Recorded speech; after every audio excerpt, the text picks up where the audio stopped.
આ ત્રણેય એકદમ રેડ એલર્ટ જેવી છે, ગંભીર છે, હોટમાં હોટ છે, જોખમમાં જોખમ ભારતીય જનતા પાર્ટી માટે છે.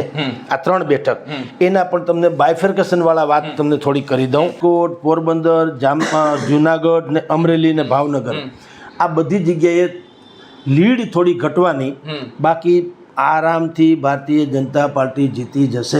યોદ્ધાઓ જે કહી શકાય બંને પાસે હતા એ તો રાજકોટમાં હતા, તો અમરેલી તો રેઢું પણ થઈ ગયું. બીજું ભરતભાઈ સુતરિયાને ટિકિટ ભારતીય જનતા પાર્ટી આપી, એમાં ત્યાંના સ્થાનિક લોકોને રસ નહોતો. સૌથી ડેન્જર ઝોન, સૌથી હાઈએસ્ટ ડેન્જરમાં હોય તો એનું નામ છે. હાલ દુનિયાની સૌથી મોટી લોકશાહીનો સૌથી મોટો પર્વ ભારતમાં ઉજવાઈ રહ્યો છે અને ભારતમાં જે છે ચૂંટણી ઉજવાઈ, લોકસભાની ચૂંટણી જે છે તે ચાલુ છે અને ત્યારે 3જા તબક્કાનું મતદાન જે છે ગુજરાતમાં પૂર્ણ થઈ ગયું છે.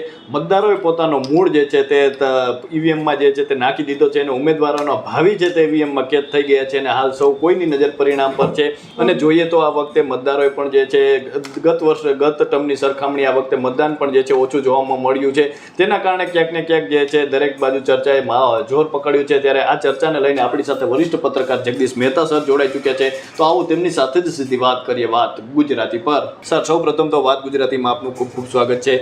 સર, શું કહેશો કે આપણે કાલે જે રીતે જોયું કે મતદાન હવે પૂર્ણ થઈ ગયું છે અને મતદાનની આ વખતની પેટર્ન જોઈએ તો આપણે ત્યાં કહેવાય છે એ રીતે કે શરૂઆતમાં સુરા, મધ્ય અધૂરા અને અંતે પૂરા, એ રીતે આખી પેટર્ન જોવા મળી દિવસની. તો સર, આ મતદાન કઈ રીતે ફાયદો, કોને ફાયદો ને કોને નુકસાન કરી શકે છે? જુઓ, એક લીટીમાં કહેવું હોય તો લોકતંત્રને નુકસાન છે અને રાજકીય લોકોને ફાયદો છે. પણ આપણે ધરાતલ વાત કરીએ, શું કામ આવું બન્યું અને આવું નહોતું બનવું જોઈતું હતું. વાત એ બની હતી કે આ વખતની લોકસભાની ચૂંટણી એ દેશની લડાણી જ નથી, પ્રદેશની લડાણી, વિકાસની લડાણી નથી, એ વિવાદની લડાણી છે. તમે જુઓ, એક કરુણાજનક વાતો છે કે જે વિશ્વ આરે આપણે તાલમેલ મિલાવવાની આ ચૂંટણી છે. કારણ કે આ ચૂંટણીમાંથી જે કોઈ સંસદ સભ્ય થશે અને જે બાકીની સરકાર બનવાની છે કેન્દ્રની છે, રાજ્યની નથી, જ્ઞાતિની નથી, વર્ગની નથી, કોમની નથી, બીજું કશું જ નથી. તેમ છતાંય આ વખતે હાવ આડે રવાડે ચડી ગઈ, વિવાદ જગ જાહેર છે.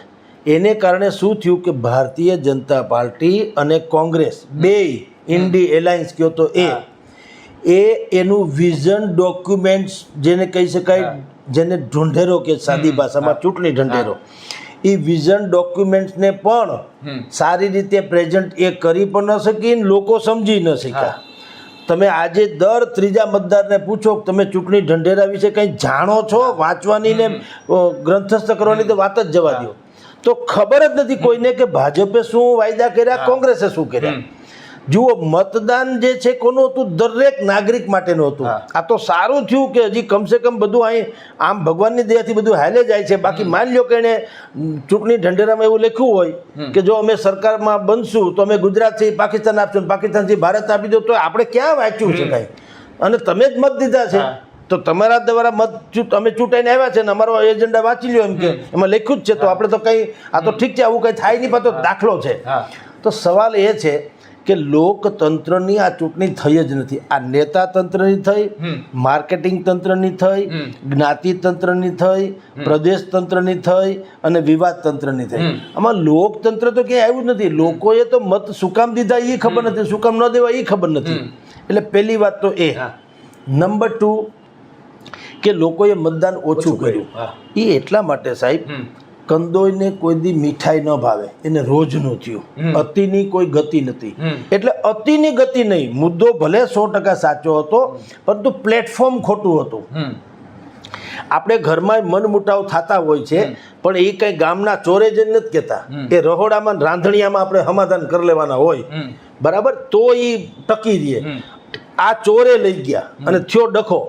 એને કારણે બીજું બધું જ મેનિફેસ્ટો, વિઝન ડોક્યુમેન્ટ, આવડત, કામગીરી કરી હોય તે, ભૂતકાળમાં કરી હોય તે, ભવિષ્યમાં કરવાના હોય તે, કોઈ વાતની પ્રજાને ખબર ન પડીને 1.5 મહિનો સુધી આપણે ફીફા ખાંડ્યા જ કર્યા એક ને એક મુદ્દે. એમાં માફી માગે તો ભલે, ન માગે તો ભલે, માગે તો ભલે, ન માગે તો ભલે. આમાં ને આમાં જે 18 વરણ પીસાણું, એમાં લોકો જરા ફ્રસ્ટ્રેશનમાં આવ્યા, નિરાશ થયા, હતાશ થયા કે આનો કોઈ મતલબ નથી. આ ચૂંટણી કેવી કહેવાય? ચૂંટણી દેશની છે ને, લડાઈ છે કેના મુદ્દે? એટલે એક તો એ પ્રોબ્લેમ. અને બીજો હતો એ પૂરું કર્યું ઉનાળાની ગરમીએ. એટલે આ બંને વસ્તુ ભેગી થઈ એટલે જે મતદાન થયું ને બધા જ લોકો સામાન્ય રીતે એમ કહે છે કે ઓછું મતદાન થયું છે. એને કારણે એમ કે બહુ નિરાશ કે હતાશ થવા જેવું, કોને નુકસાન કોને. મેં કીધું આ ઓછું મતદાન નથી થયું, આ જે મતદાન થયું છે ને એ શિસ્તબદ્ધ રીતે થયું છે, બુદ્ધિપૂર્વક, કમિટેડ વોટર્સ એને કહેવામાં આવે. જે લોકોને મતને વેલ્યુની ખબર છે અને જેને પોતાની કોઈ વિચારધારા છે, આ બંને એ મત દેવામાં કોઈ છોછ રાખી નથી, નથી ઉનાળાની નથી વિવાદની. એ લોકોએ મતદાન અચૂક કર્યું છે. કમિટેડ વોટર્સ કોને કહેવાય? હું સવારના પૂરમાં મારી ઓફિસે આવી જાઉં છું કે નહીં, એ પછી મારી તબિયત સારી હોય તો ભલે, ન હોય તો ભલે, આજે સમાચાર સારા હોય તો ભલે, ન હોય તો ભલે, મને કોઈ વાહન મળે તો ભલે, ન મળે તો ભલે, મારે ઓફિસે આવવું રહ્યું, ધેટ્સ ઓલ. એને કહેવાય કમિટેડ. એમ કમિટેડ વોટર્સ કે જે ભારતીય જનતા પાર્ટી છે એને પછી કાળો ચોર હોય તો મારે દેવો છે એટલે દેવો છે. કોંગ્રેસના જે છે એને ગમે એ હોય, ભાઈ પરેશ ધાનાણી હોય કે કોઈ પણ હોય, મારે કોંગ્રેસને મત આપવો છે. એવા જે લોકો હતા બંને તરફના કમિટેડ વોટર્સ, એ લોકોએ બુદ્ધિપૂર્વક અને બીજા કેટલાક પરિપક્વ લોકો જેને લોકશાહીના મતનું મૂલ્ય ખબર છે કે આ મતનું કેટલું મૂલ્ય છે, આંગળીમાં એક ખાલી ટપકું કરાવો તો એ ભારત માતાની તમારી જાણ શેથામાં સિંદૂર પૂરવા જેવું કે કપાળે તિલક કર્યા જેવું છે. એવા જે વિચારવાળા હતા એ સવારના પરમાં રાષ્ટ્રીય ફરજના ભાગરૂપે બુદ્ધિપૂર્વક ત્યાં મત આપી આવ્યા. આમાં કોઈ ફ્લોટિંગ વોટર્સ કહેવાય, જે પવનની ઓલી તરહની આરે આડાવડા થતા હોય એને ફ્લોટિંગ કહેવાય. કે કોઈ મોટો મુદ્દો આવે તો આને દઈ દે, એથી એની સામેનો આવે તો આને દઈ દે, કારણ કે એની પોતીકી કોઈ વિચારધારા હોતી નથી, એટલે એ કોઈ વિચારધારાને સમર્પિત ન હોય. એ તો કોમન મેન છે, મારું ભલું થાજો એવું લાગે એને કે ભાઈ આ કઈ વાત વધુ સારી છે એટલે એ લોકો મત આપતા. આ વખતે એવા લોકો નથી નીકળ્યા, નંબર 1. નંબર 2, બંને પક્ષના લોકોએ પણ આવી કોશિશ નથી કરી. જે પેલા સોસાયટીઓમાં આવીને લોકોને લઈ જતા હતા છકડો રિક્ષામાં ને ઓટો રિક્ષામાં, એ પણ આ વખતે કોઈએ કરી નથી. એ નથી કરવા પાછળના જે કંઈ કારણો છે એ પછીનો ડિબેટનો વિષય છે, પણ એ નથી થયું. એટલે જે કંઈ મતદાન થયું એ સ્વયંભૂ થયું અને શિસ્તબદ્ધ થયું, કમિટેડ થયું. એટલે ઓછું ભલે થયું, ઓછું ગરમીને માંડીને વિવાદ સુધીમાં, પણ જે થયું છે એ મૂલ્યવાન થયું છે. ઓછું મતદાન થવા છતાં પણ કમિટેડ વોટર્સનું મતદાન થયું છે આપણી જાણ ખાતર. સર, આ વખતે જોઈએ તો ઓલ ઓવર મતદાન જે છે થોડું ઓછું થયું છે, પરંતુ જો આપણે વલસાડ જોઈએ કે પછી બનાસકાંઠા જોઈએ ત્યાં મતદાન વધ્યું છે, અને સામે અમરેલી જેવા વિસ્તારમાં જોઈએ તો ત્યાં મતદાન ઘટ્યું છે. અને આ વખતે જોઈએ તો કપરાડા તાલુકામાં તો 79% જેટલું, એટલે કે 80% આસપાસ મતદાન થયું છે. અને એ ગ્રામીણ વિસ્તાર છે. આપણે કહેતા મોટાભાગે વાતો થતી હોય છે કે ગ્રામીણ વિસ્તારમાં લોકો જે છે મતદાનને લઈને જાગૃત નથી થતા, પરંતુ આ વખતે જાગૃતિ ત્યાં જોવા મળી. તો સર આ બધું, અને ત્યારબાદ આ જે બેઠકોની આપણે વાત કરી, વલસાડ હોય, બનાસકાંઠા હોય કે અમરેલી, આને કઈ રીતે જોઈ રહ્યા છો સર? જુઓ, હવે એ જાગૃતિ પણ નથી સાહેબ, આપણે માની લઈએ છીએ એ બધાને પૂછડા મળીને તમે ગાડાની ધોહરીએ જોડ્યા ને એટલે બધા આવ્યા છે. જાગૃતિ હોય તો તમારે પ્રચાર કરવાનો ક્યાં સવાલ છે? તમારે 5-10 વર્ષ જે કોઈ શાસન નરેન્દ્ર મોદીએ કર્યું તમારી નજર સામે છે, સારું છે યા ખરાબ છે, વાત ક્લિયર છે. હવે એમાં એ કે ન કે, તમે એટલા અબૂધ તો નથી કે એને ભાષણ કરવું પડે. એણે જે કર્યું તે તમને સારું લાગે તો મત આપો, ન લાગે તો ન આપો, વાત થઈ ગઈ પૂરી. બીજું, હવે જ્યારે એક વસ્તુ નક્કી છે કે કા નરેન્દ્ર મોદી સારા છે ને કા ખરાબ છે, ઓકે, બેમાંથી એક તો નક્કી છે. સારા હોય તો કોને મત આપવું તમારી પાસે નક્કી છે, ખરાબ હોય તો સામે વિપક્ષ તો છે જ, કોંગ્રેસ તો કે જ છે, કોંગ્રેસ છે, એનડીએ એલાયન્સના જે કોઈ પક્ષો છે, આમ આદમી પાર્ટી છે, ઇવન તો અપક્ષ પણ છે. તમને એમ લાગે કે આ બધા પક્ષોએ કંઈ મજા નથી કરાવડી, પણ ફલાણાભાઈ અપક્ષ સારી રીતે છે, આપણે અડધી રાતનો હોકારો છે, રોટલે પાણીએ મોટો માણસ છે, સમજણો છે, આપણી દુઃખ સુખમાં ભાગ લે એમ છે, તો હાલો આપણે એને મત આપીએ.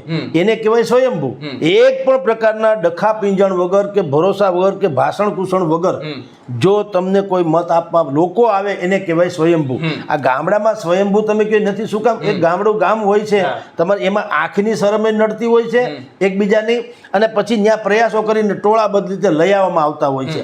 જો આ લોકોએ સ્વયંભૂ તમે કેમ જાગૃતિથી કર્યું હોય તો પછી શિકાયત કરો છો છે ને, તમે જેને મત આપ્યો સારો હોય તો જ મત આપ્યો હોય ને, તો સારો હોય મત આપ્યો પછી તમારે ફરિયાદ ક્યાં કરવાની રહી? એટલે એવું નથી કે ક્યાંય જાગૃતિ આવી ગઈ છે, ત્યાં પણ મેનેજેબલ છે. ગામડામાં પણ આપણા કરતાં વધુ ઉસ્તાદ છે એમ કે હાલે. શહેરમાં શું છે, શહેરમાં ટાઈમ ફેક્ટર બહુ મહત્વનું હોય છે, ગામડામાં એ ભગવાનની દયા હોય છે.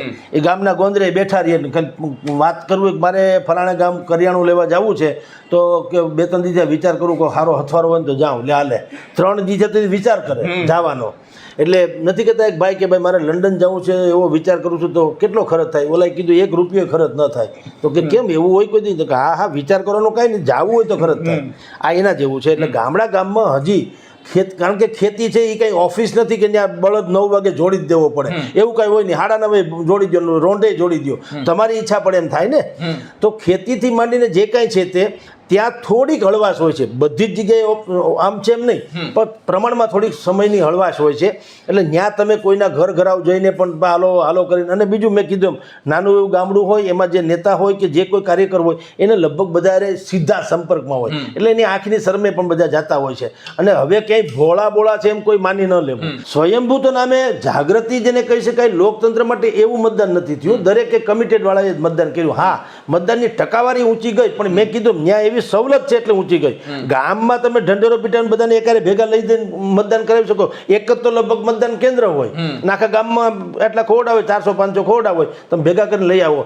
શહેરમાં એવી સુવિધા નથી હોતી, સમયની પણ પાબંદી હોય, અને તમે લોકોને અહીંયા પાછા જે તે લોકો નોકરી કરતા હોય, જે તે ક્ષેત્રમાં હોય, તો તમે એને કંઈ આવી રીતે તમારા કહેવાથી ન આવી જાય, એના પોતાના પાછા લાઇકિંગ ડિસલાઇકિંગ બધું હોય, એટલે એવું નથી થયું. એટલે ગામડામાં થયું છે એ જાગૃતિને કારણે નથી થયું. એમાં આ કમિટેડ વાળી વાત થઈ. પણ આફ્ટર ઓલ અત્યારે જે સ્થિતિ તમે જુઓ છો એમ ગ્રામ્ય પંથકમાં મતદાન વધુ થવા પાછળ આ વિવાદ પણ અત્યંત જરૂરી છે, એમાં જવાબદાર છે.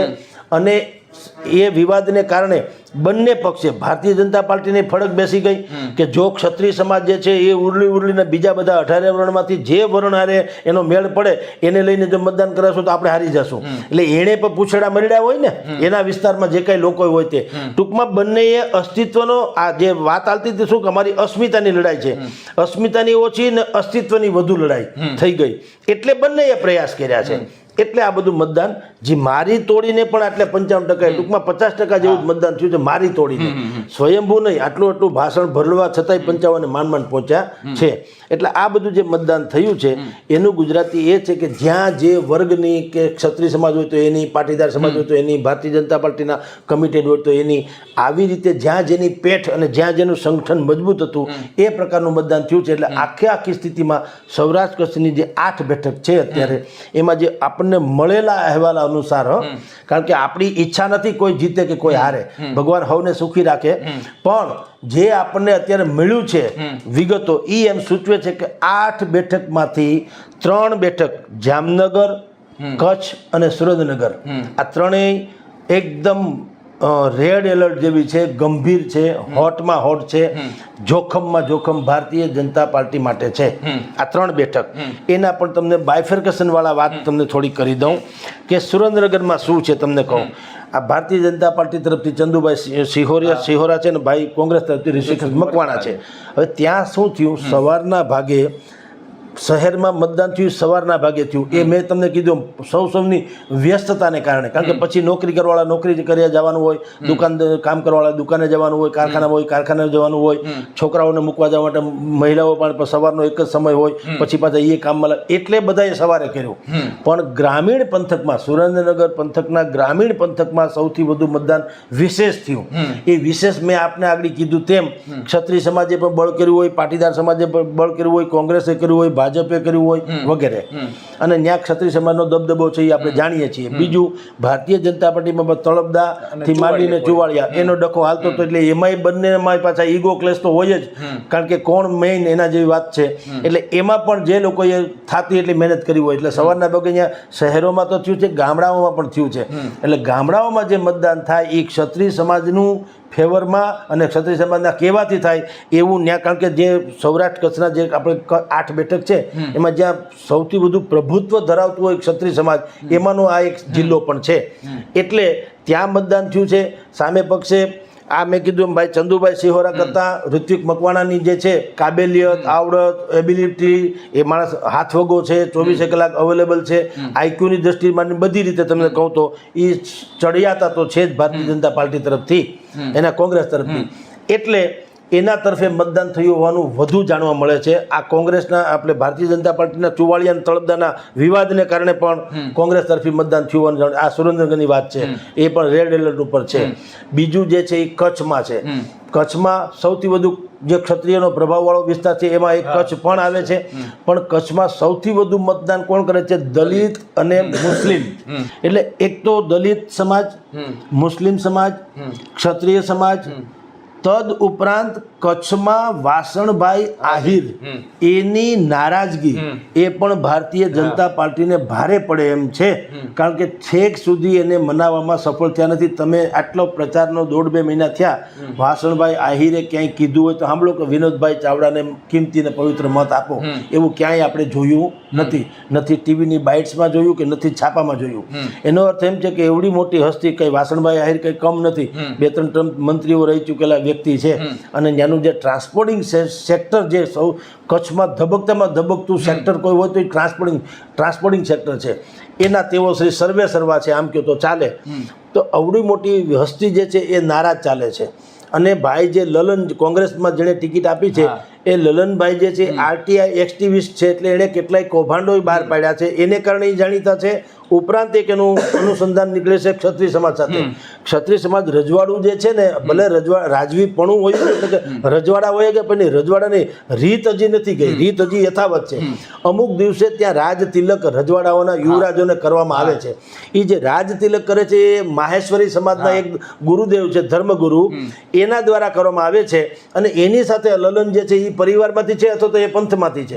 એટલે આ 4-5-6 ફેક્ટર્સ જે છે એ જોતા કચ્છની બેઠક વિનોદભાઈ ચાવડામાં પ્લસ પોઈન્ટ 2 જ છે. એક, તેઓ સ્વયં સારા વ્યક્તિ છે. અને બીજું, એ ભારતીય જનતા પાર્ટીના હેડક્વાર્ટર્સ જેને કહી શકાય હેડ લોકો એની ગુડ બુકમાં છે. બસ આ 2 જ એના પ્લસ પોઈન્ટ છે. બાકીના બધા જે 8 પોઈન્ટ છે એ બધા કોંગ્રેસ તરફી જઈ રહ્યા છે. પછી જે થાય તે, એટલે મેં કીધું ને કે ડેન્જર ઝોનમાં કહી શકાય એવી કચ્છ છે. અને ત્રીજી બેઠક સૌથી ડેન્જર ઝોન, સૌથી એટલે સૌથી હાઈએસ્ટ ડેન્જરમાં હોય તો એનું નામ છે જામનગર. જામનગરમાં હાઈએસ્ટ હોવાનું કારણ આ 3-4 કારણ તો પહેલી વાત તમને કહી દઉં. મુસ્લિમ છે, સતવારા છે, દલિત છે, ક્ષત્રિય છે. આ 4 તો ફેક્ટર કોમન છે આમ જુઓ તો બધી જ જગ્યાએ. ઓકે.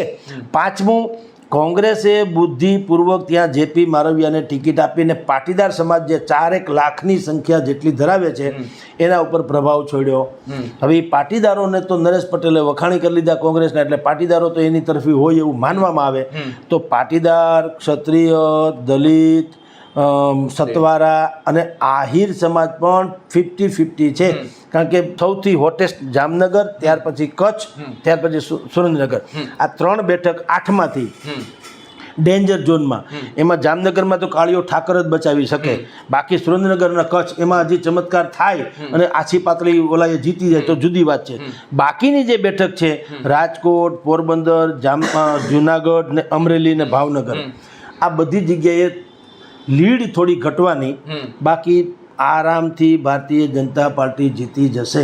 સર, અમરેલીમાં જોઈએ તો આ વખતે મતદાન ઓછું થયું છે, એનું શું કારણ લાગે છે સર?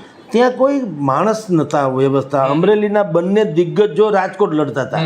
એની પાસે જે મિકેનિઝમ હતું, જે માણસો જોઈએ, આફ્ટરઓલ તો છે ને તમારા સપોર્ટર્સ માણસો જોઈએ.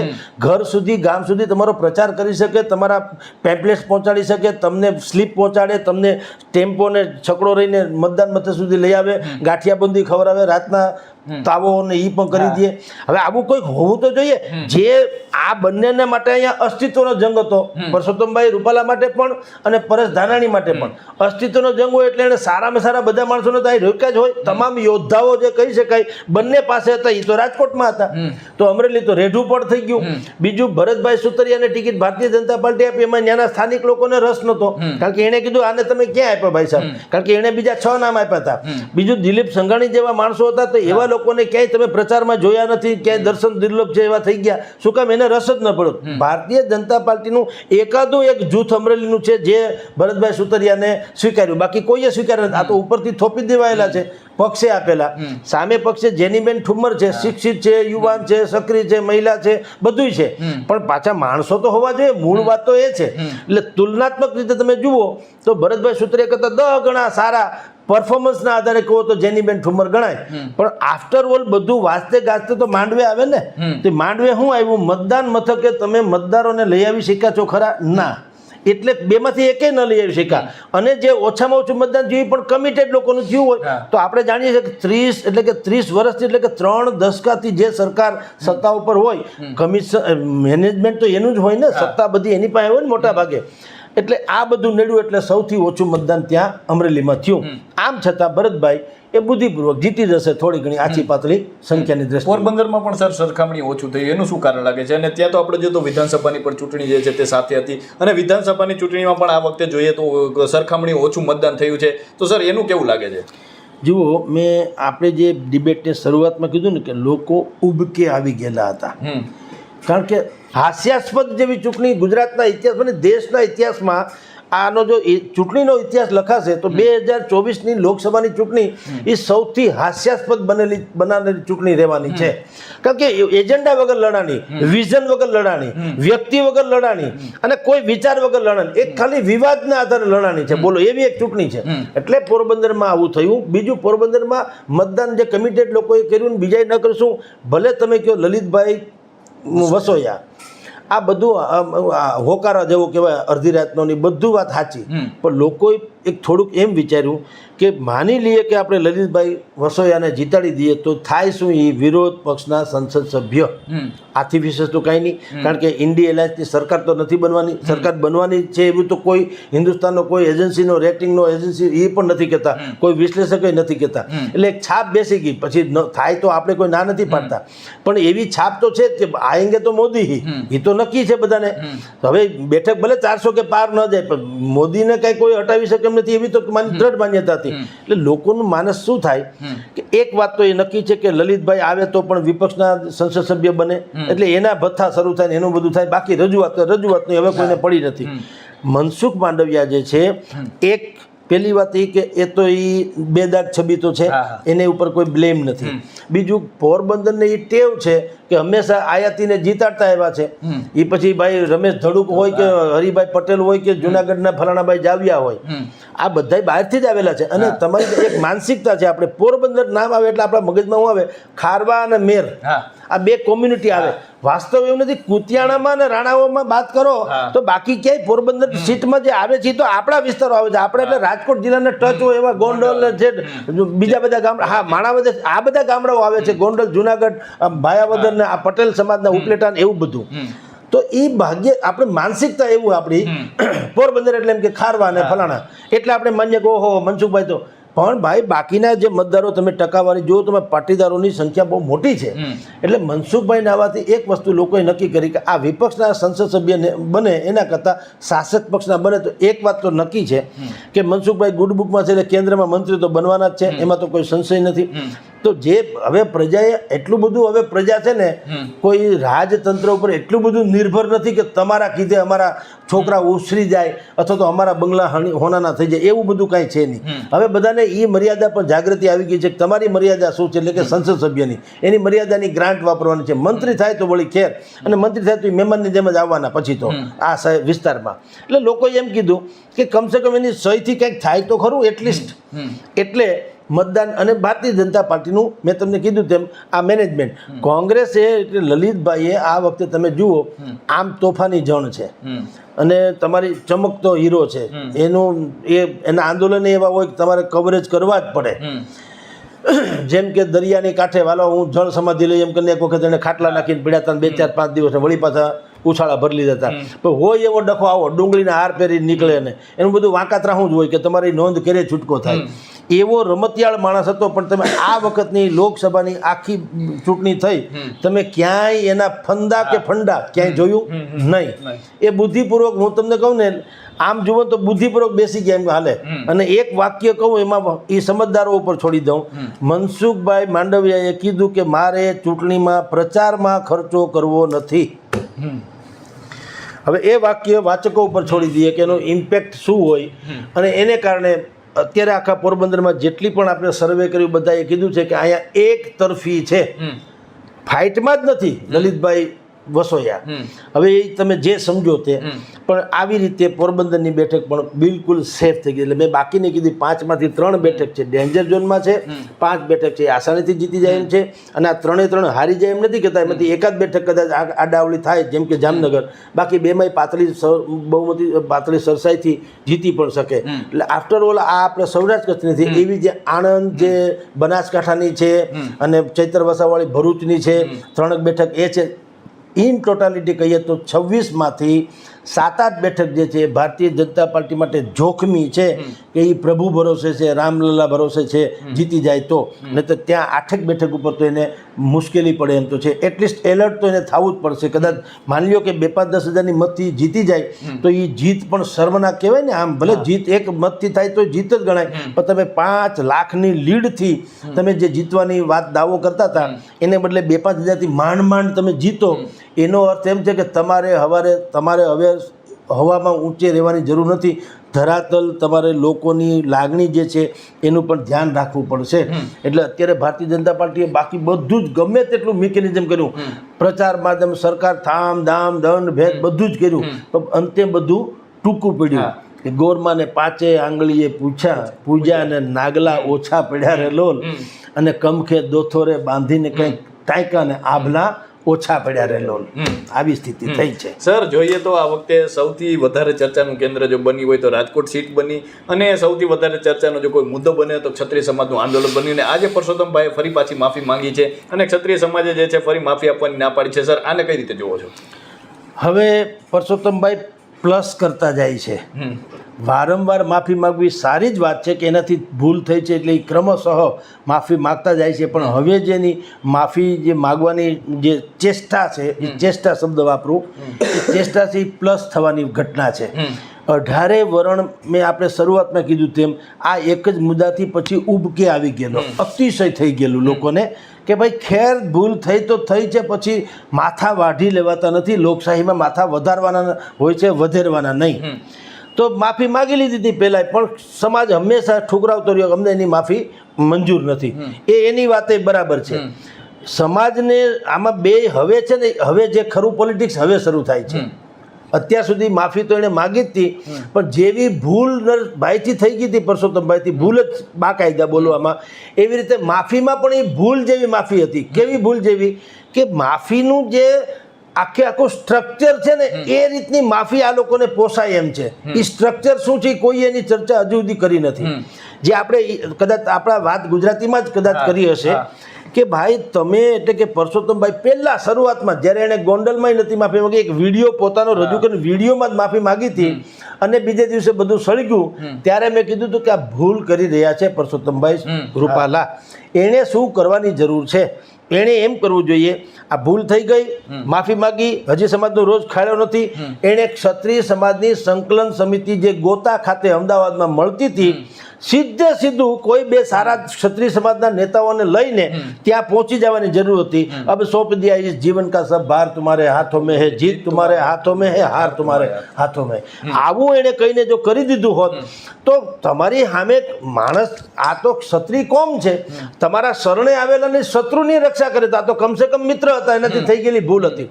તો એ જ દિવસે બાયણા બંધ થઈ ગયા હોત વિવાદના કે ભાઈ મારાથી ભૂલ થઈ, તમે મારી નાખો તો તમારો, જીવાડો તો તમારો, બાપુ હવે તમારા શરણે છું, મારાથી ભૂલ થઈ ગઈ, મને આવી કંઈ ખબર નથી, તો આ સમાજ ન મારી નાખત, તો એને બચાવી જ લે. અને સમાજ એ જ ઈચ્છે છે. આજે તમને કહું, અહીંયા જે પરસોત્તમભાઈએ માફી માગી તે પછી અહીંયા રાજકોટમાં જ ક્ષત્રિય સમાજના નેતાએ એણે કીધું છે કે ભાઈ અમને મંજૂર નથી, પણ એમાં એક વાક્ય એણે કીધું જ છે ને કે ભાઈ તમારી એ સંકલન સમિતિ નહીં, એ શું છે એ બધા કોઈ કહેતા નથી. વાત એ જ છે કે આખો અસ્મિતાનો મુદ્દો જે સંકલન સમિતિએ ઉચ્ચાર્યો છે, તમે એને ત્યાં જાઓ. સંકલન સમિતિ ક્યાં મારી નાખે? આપણા જણ છે ભાઈ સાહેબ. તો તમે ત્યાં કંઈ તલવાર લઈને નથી ઊભા, એ બિલકુલ તમને વેલકમ કરશે.